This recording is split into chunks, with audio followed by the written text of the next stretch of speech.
Hey everybody, thank you so much for watching another one of my interviews here at the Louisiana State Capitol. With me right now is State Representative Richard Nelson. Representative Nelson, thank you so much for coming on. I really appreciate it. Thanks for having me. Well, I got to tell you, not just because you're running for governor do I want you on my show, but because I often watch your legislation, and I think that the people of Louisiana should be happy with the legislation you're bringing. I'm not saying this, just to make you look good, but it's smart. It's well thought out. Thank you. And I want to point that out, but also, people around the country listen to my show, and I always tell people in other states that watch what's going on in other states because it might be coming to a state near you. Would you say some of your legislation's doing that? Absolutely. I mean, I think I always try to not reinvent the wheel, and so I think a lot of legislation that I bring is based off of good ideas or what I see that works in other states. So you always got to look for inspiration where it works. I like how you say not reinventing the wheel. How you're looking at things that are working and using tried and true methods and applying that to how they would work in Louisiana. Absolutely. So you've got House HB 12 prohibits promotion to the 4th grade of certain students whose reading deficiencies. How would you explain that? Sure. So what this bill does is basically says that if you can't read at the end of 3rd grade, you'll be held back and given additional training, eventual tutoring. So hopefully get you up to where you need to be before you get passed on to 4th grade. There's a few exceptions to it. If you have an IEP, if you don't speak English as your first language, there's a few exceptions.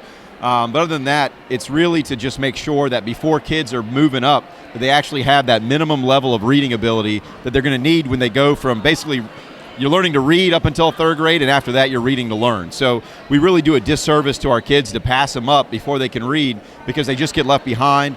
It leads to increased dropouts in high school, increased crime. Eventually, that's what happens when kids don't ever learn how to read. And so it's really one of these common sense measures that I think really would have a big impact. It's modeled off of Mississippi. Mississippi has gone from 49th in the country in 2013 to now they're 21st in the country in 4th grade reading, and that basically as a result of a bill that passed similar to this in 2013. So it's something that's very important and very close to my heart. 50th? I'm not sure who's 50. So now Louisiana has moved up a little bit. During COVID, we actually have been improving a little bit, especially in COVID. A lot of states fell. So a lot of the guys that were really doing really well, they shut down all their schools, and they've fallen as a result of that. So right now I think we're like 42nd or so. So we moved up a little bit, but we could have a huge improvement if we have something similar to Mississippi. So what's interesting to me about this bill, and I don't want to talk about too much longer, but what's interesting about this bill is that it sounds to me like this gets everybody on board. Teachers, parents, students, because it's almost like when you see the finish line coming, you run a little bit faster. Yes. So this is kind of like that, you think? Yeah, I think it's really puts everybody in the same, gives everybody the same goal. That, hey, look, we know that there's this gate at the end of 3rd grade. It's not the 3rd grade teacher's responsibility. It's the kindergarten through 3rd grade's responsibility. The parents, the teachers, the systems, the schools, everybody has to be on board and reach this, minimum goalpost. But I think that is the beauty of it, is that it really brings everybody together to solve the problem. I like that. So we got HB 47. Oh, that was HB 12. HB 47 is appropriations. It's a constitutional amendment that requires the legislature to appropriate no less than 25% of non-recurring state revenue for application. I'll let you explain that one. Sure. So that basically focuses surplus money that we have left over at the end of the year after we pay all of our bills. It says let's take a quarter of that, 25%, and let's pay off all this old pension debt that we have. That's basically the unfunded liabilities that we have. We have $17 billion, right? That's financed at 7.25% interest. So it's like a credit card that we have, or a credit card that has $17 billion on it. We pay about $1.3 billion a year just in interest on this amount. And so all it's saying is, look, instead of spending all this money, let's use it to pay down some of this debt so it'll free up more money in the long run. It'll save us money on interest. And that's really what it's focused on, is really kind of digging us out of this hole that politicians in the past have left us in because they'd rather spend the money than pay off our debts. How much is our interest payments? You said are what billion? $1.3 billion in interest just on this UAL, or this unfunded liability, the pension debt. So how much is Louisiana paying on the whole bill now? I mean, how much are they paying on this on this debt right now? Yeah, so we pay maybe it's like $3 or $4 billion about on it or something like that. So, but of that 1.3 billion is interest, just the interest only. So it's a lot of money, and it's really hidden because it's 10% of every K through 12 dollar that's spent in the state of Louisiana goes to pay this pension debt. 10% of every dollar. And it's about 23% of all the salaries, right? So 23% of every teacher's salary is an extra 23% of every teacher's salary goes to pay this debt.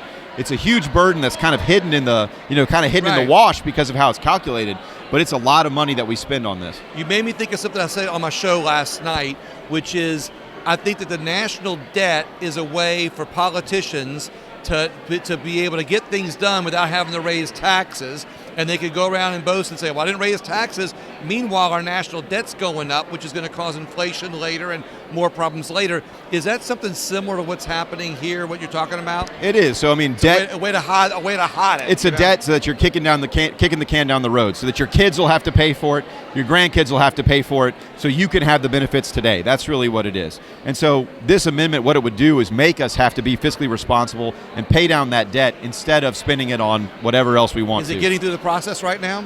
Oh, I'm working on it. All right, HB 271 provides relative to sequestration of jurors. Yeah, so this bill, what it does is basically says that when you're in a criminal trial, like if you're a juror in a criminal trial, the judge says, all right, the trial's over, now you got to go determine whether this guy's guilty or innocent, right? So right now in Louisiana, you're locked up. Like you can't leave until you come back and say he's guilty or innocent. Right. And that can take, hours or days, whatever. And so the only way that you can leave right now is if the court or the sheriff or somebody puts you all in a van and takes you to a hotel and pays for everybody to have a hotel and pays for everybody to have food until they come back. And so that's called being sequestered. And so what this does is it says, hey, look, you can go home if you need more time to figure out if the person's guilty or innocent, what charges you're going to convict them of. And so 46 other states do it this way, where they let people go home. If you can't reach a decision, you can say, come back tomorrow morning. Yeah. And what we run into is a situation where a lot of times the jurors will say, hey, it's 2 a.m. in the morning, let's just give them a lesser charge and charge them with something less because we don't want to sit here anymore. Right. And we don't want to have that situation for the defendant or the accused. Right. You don't want to have that. For the legal system. Yeah, right. And also is that it's really expensive. The whole court's got to sit there all night waiting for while they deliberate.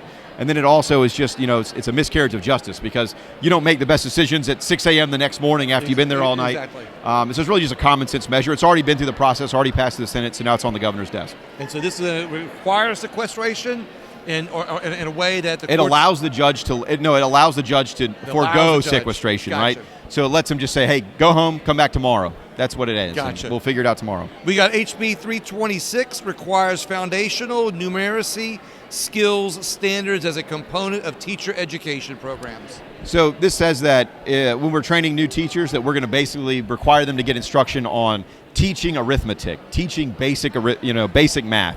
And so what we've had is we had a shift from what I would say, the math we all know, times tables and that kind of thing. And we've kind of shifted this conceptual math, which is, let's do these big word problems where you're talking about how you feel about math, right? And so what this says is let's focus on the basic skills of arithmetic. Let's focus on these things so that we can make kids have a more rounded approach to math so that they are able to, I think, grasp the concepts better because they have this basic foundation. It's very similar to what we do with literacy, where we said we're going to look at phonics. Phonics is one of those basic building blocks of literacy. Right. And so we're saying, well, arithmetic is one of the basic building blocks of math. So before you do algebra, before you do calculus, you got to be able to do, your times tables. And so it focuses on that in teacher training. Don't blend in the narratives and the ideologies into the process. That's right. Just basically 1 + 1. Yeah, that's it. 1 + 1, 2 times 2. 2 + 2 equals 4. All right, we got HB 363, taxation, phases out the corporation income and franchise tax. That's all I have to read on that. Yeah, so I have these are kind of a package of bills I have that are all related to the kind of my broader tax plan that I'm using as part of my governor campaign. Where what we're trying to do is really model off of states like Texas, Florida, Tennessee. They don't have a personal income tax. They have varying degrees of corporate tax, and it's trying to build a better structure. We've talked about it before on your show about really focusing on how we can attract people here, how we can attract businesses here, how we can make it more effective. Instead of what Louisiana has now is really this Huey Long style government where, we pick winners and losers in the Capitol. You got to come and kiss the ring of the governor if you want to get some tax break. So you end up having a system where local governments have to do it, businesses have to do it, and individuals just frankly leave if they have the option. And so it really just tries to fundamentally change our tax code so that it's more competitive.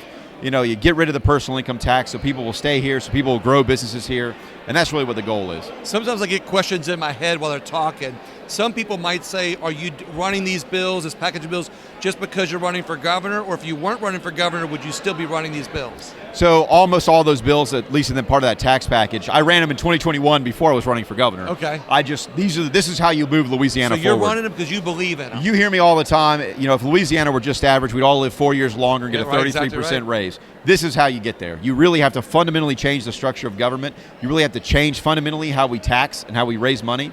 And this is how you get Louisiana that 4 years of your life back, and that 33% raise. This is how you do it. I love it. So you got 414 provides relative to various sources of state and local revenue. It's another constitutional amendment. Yeah. So that's kind of the really the bones of the tax reform package is that constitutional amendment. A lot of this stuff is locked in the Constitution, and you got to change the Constitution in order to fix it. But that's really what it is. That involves the income tax and local governments being able to raise their own money, and that's what it's focused on. Just a few more here. We got 423 provides relative to state and local taxes, sales, and use taxes. Is that kind of the same thing? Yeah, so what that looks at is trying to make our sales tax system look more like these other states where you have a broader base. You're taxing some services. You're getting rid of a lot of the exemptions that right now basically drive up the rate. We have the highest sales tax rate in the country, and a lot of that is because of all the exemptions that we give. And so it tries to address some of those problems and broaden the base of the tax so we can actually lower the rates at the same time we're getting rid of the personal income tax. It's a more well-rounded approach? Yes. So it's instead of special favors and cutting out, when you cut out products and industries, you're just, you're picking winners and losers. And so it's getting away from that and just trying to have lower rates overall. Have it spread across the base. I like that. 424, phase out the taxes levied on the income of individuals and estates and trust and reduces the amount of exemptions. I'll let you explain that one. You already know. Sure, that's getting rid of the income tax. That's the one everybody likes. We're getting rid of the income tax. So I like that. That's an easy one. 437 provides for a flat rate for purpose of calculating the corporation income tax. Yeah, so that's kind of a modification from my bills in 2021. Instead of getting rid of the corporate income tax completely, I looked at, what do other states do? And so when you look, Texas actually has some corporate tax structure. It's really called a gross receipts tax. It's not really competitive, but that's the only kind of corporate taxation they have. Florida has like a 5.5% corporate tax.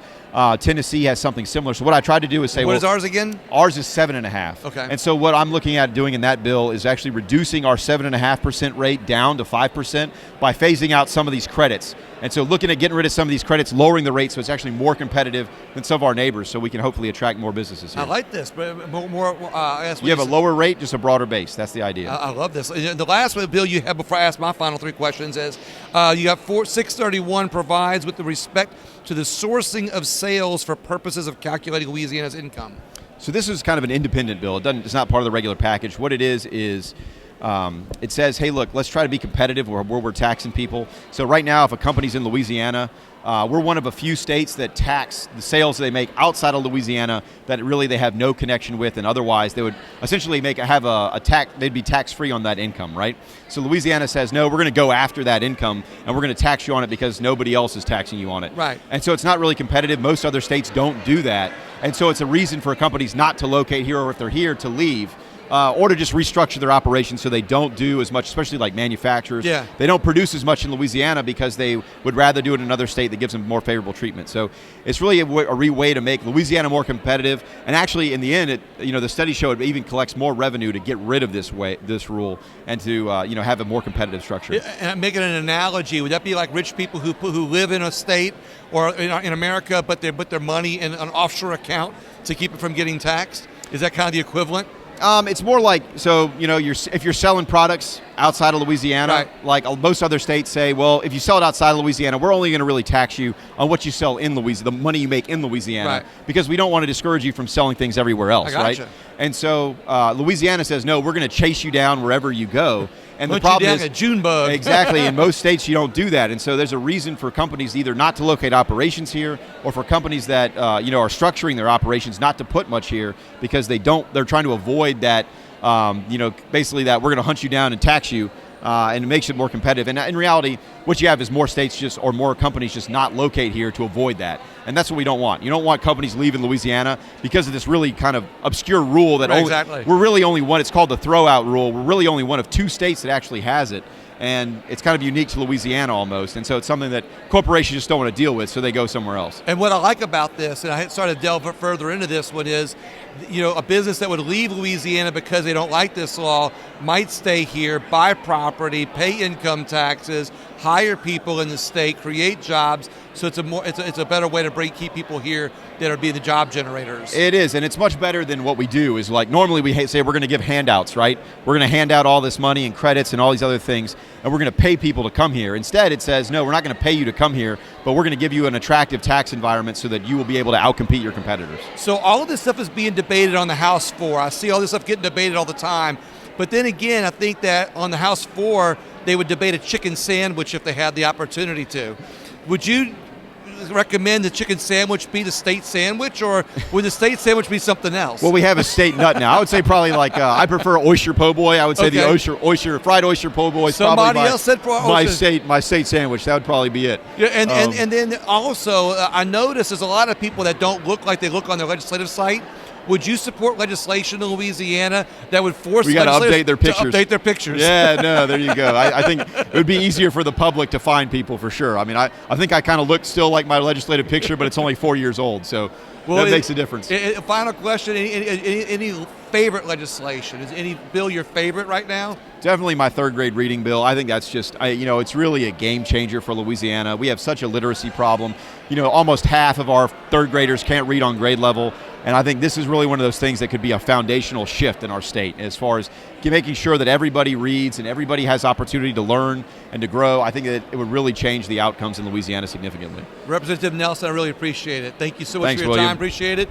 And we'll Always have a you on pleasure. again. We got some more coming up. Thank you all you. so much. Please share the interview, everybody. And look, and make sure you have those Claibornes in the background. Thank y'all.